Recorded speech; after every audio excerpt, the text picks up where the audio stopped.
Welcome to another horror special episode of Devi's Horror Nights. Subscribe and enjoy this video. Today I will narrate one of the scariest experiences of Vivek's life. Even thinking about this incident made him sweat.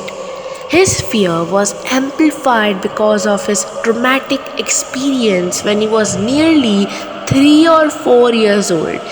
He fell inside a small water tank. He still remembers the smell of the murky water, the darkness inside the tank, and his nearly collapsing lungs gasping for air. This incident, which I am going to narrate now, happened with the orator Vivek. So, let's move on to the story.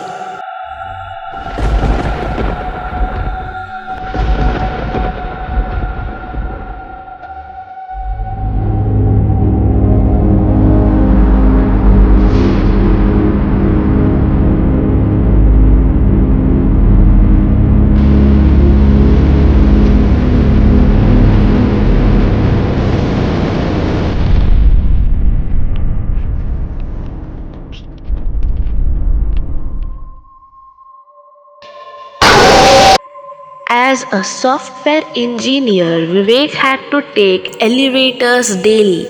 One fine day, he started getting a weird dream where he was stuck in an elevator and the power cut brought complete darkness inside the elevator and he couldn't press the buttons.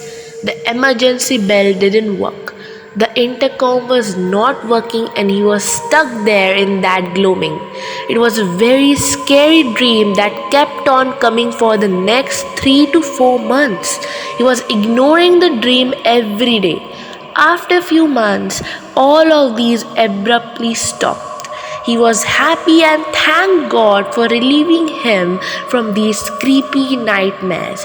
It seemed like everything was fine. One day he went to the office. He took the elevator and went up, and due to some work, he had to go down. He faced no problem.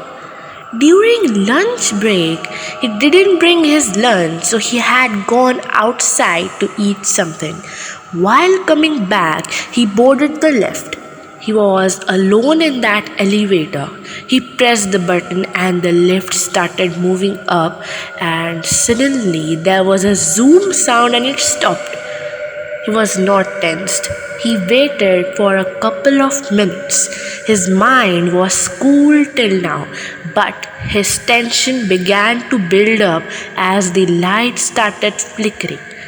It was kind of reminiscent of the dream which has recurred before him for a few months. He pressed the emergency button. Sadly, there was no sound. He was alone in the lift. He took the intercom and it was his hard luck that it wasn't working.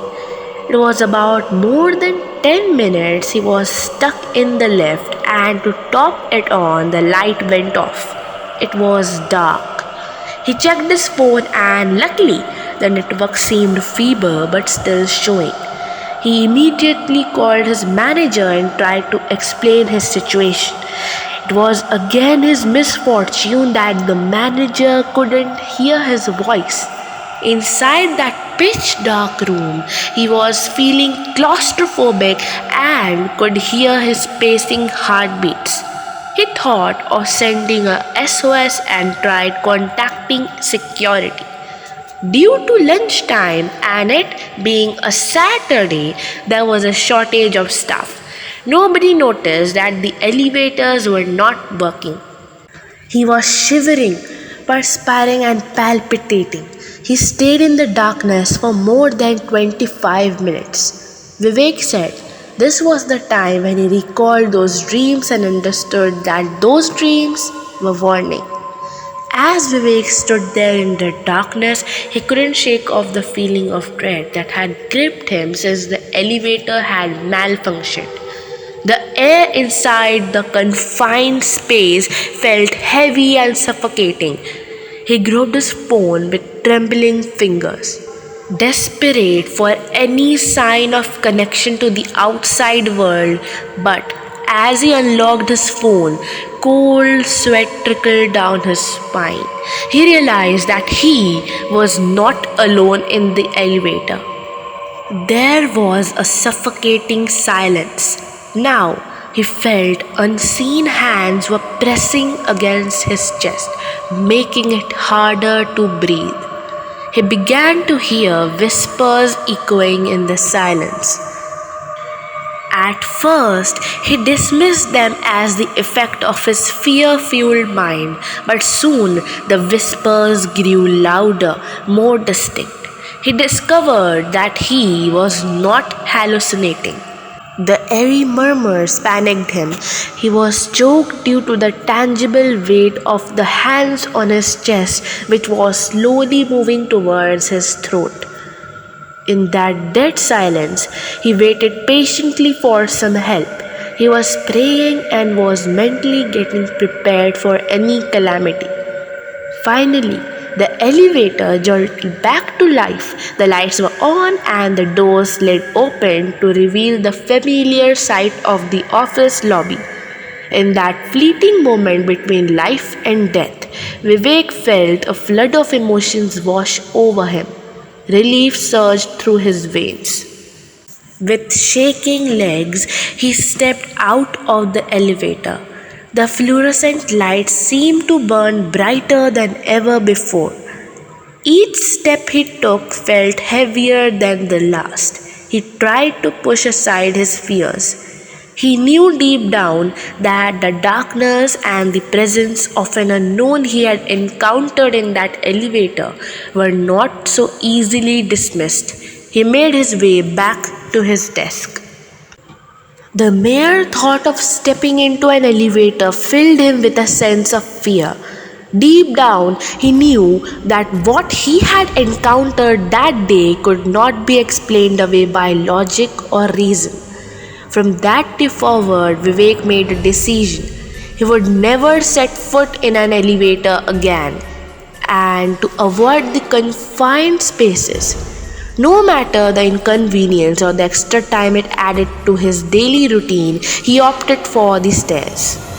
He made the difficult decision to resign from his current office as it was not possible to navigate the 15th floor of the tall office building daily.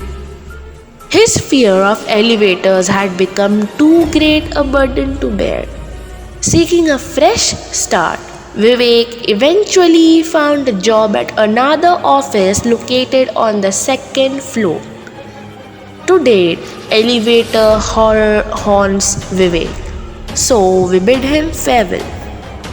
I conclude today's episode with a promise to meet again soon with another true horror story on Devi's Horror Nights. Till then, stay connected. Bye bye.